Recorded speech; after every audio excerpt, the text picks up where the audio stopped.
فوج سے باہر بھی کئی قوتیں جو معاہدہ امن سے خوش نہیں تھیں، اتا ترک نے ان کی سرپرستی شروع کر دی۔ تحریک کو اس نے منظم کر کے ترکی کے دفاع کے عنوان سے ایک بغاوت کھڑی کر دی، جس کے نتیجے میں ایک عارضی متوازی حکومت قائم ہو گئی۔ 1920 میں مصطفیٰ کمال انگورا میں ترکی کی پہلی عارضی اسمبلی کا صدر منتخب ہوا۔ اگلے برس ہی اتا ترک کی قیادت میں ترکوں نے یونانیوں کے خلاف جنگ کا اعلان کر دیا۔ اسی برس یعنی 1921 میں ترکی افواج نے یونانی افواج کو ترک سرحدوں کے اس پار دھکیل دیا۔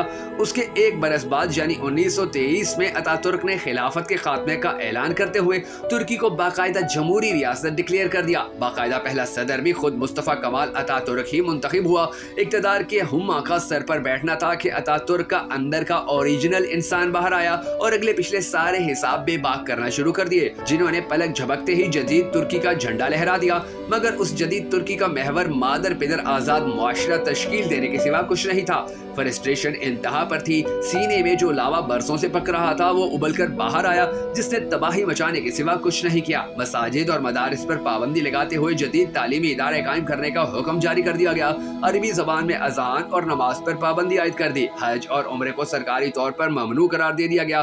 حجاب و ٹوپی اور داڑھی قابل دست اندازی پولیس جرائم قرار دیے گئے۔ مصطفیٰ کمال نے مذہبی امور کا ایک محکمہ بھی قائم کر دیا، مگر اس محکمے کا کام یہ تھا کہ مذہب پسند لوگوں کی کڑی نگرانی کرے۔ اسی محکمے کے تحت اتا ترک نے ترکی کے انشا بردازوں کی ایک کمیٹی تشکیل دی۔ کمیٹی کو یہ ذمہ داری سونپی گئی کہ وہ ترکی زبان میں شامل ہو جانے والے عربی الفاظ کو ختم کر کے نہ صرف اس کا ترکی متبادل پیش کرے بلکہ اس کو ہر صورت میں رائج بھی کرے۔ مسلمان اگر اذان دینا چاہتے ہیں تو ان کے لیے اذان کے عربی الفاظ کی جگہ ترکی الفاظ منتخب کیے جائیں۔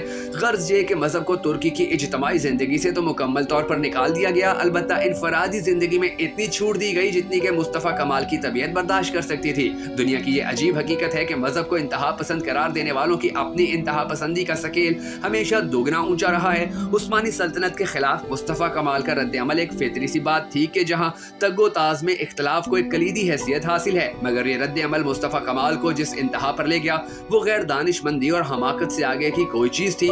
بغاوتیں ہمیشہ غیر متعدل معاشرتی رویوں سے جنم لیتی ہیں۔ اگر معاشرے کے کسی بھی اتا ترک کا خیال یہ ہو کہ سلطنتوں کی انتہا پسندیاں بغاوت کو جنم دیتی ہیں تو ان اتا ترکوں کو سوچنا چاہیے کہ اسی انتہا پر وہ خود کھڑے ہوں تو رد عمل مختلف نہیں ہوگا۔ مصطفیٰ کمال اتا ترک ذہین، چالاک اور اعلیٰ درجے کا شاطر منتظم تھا، مگر جذبات اگر غالب آ جائیں تو بڑے بڑے شاہ سوار بھی اپنے ہی ہاتھوں اپنی دانش کا خون کرنے میں لمحہ بھر کی دیر نہیں کرتے۔ یہی سب کچھ اتا ترک کے ساتھ ہوا۔ جتنا فرق اس نے ترکی اور عثمانی سلطنت کے بیچ روا رکھا تھا اتنا ہی فرق اگر وہ مسلمانوں میں اور اسلام میں کرتا تو حالات کچھ اور ہوتے۔ اگر کسی مسلمان کا غصہ اس نے اسلام پر نکال دیا اور اسلامی احکامات ہی کیا اصطلاحات تک کو اس نے نہیں بخشا۔ ہر اس نشان کو اس نے مٹا دیا جس میں مذہب کا کوئی ثانوی عکس بھی دکھائی دیتا تھا۔ عقیدتوں پر اس نے کڑے پہرے لگا دیے۔ اظہار رائے کی یک طرفہ ٹریفک چلنے لگی۔ یہ مصطفیٰ کمال اتا ترک کا وہ بے مثل کارنامہ تھا کہ جس نے اس کی جرت، ہمت، حب الوطنی، ذہانت اور متانت کے سارے بھرم دھو دیے۔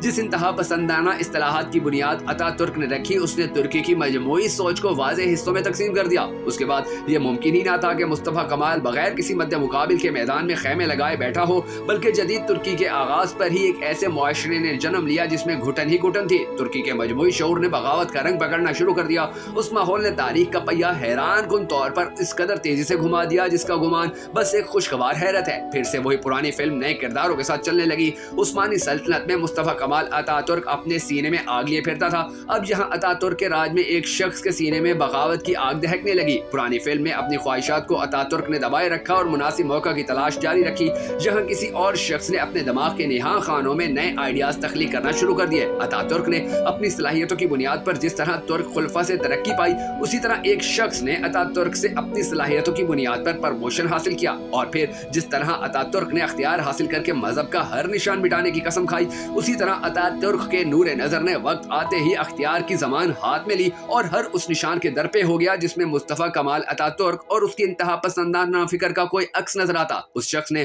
انقرہ میں مصطفیٰ کمال کے مزار کے عین سامنے ایک مسجد تعمیر کر کے ترکی کی ایک نئی تاریخ کا آغاز کیا اور ترکی کو آگے لے گیا۔ ناظرین گرامی، اگر آپ کو ہماری یہ ویڈیو پسند آئی ہو تو ہماری حوصلہ افزائی کے لیے اسے شیئر ضرور کر دیجیے گا۔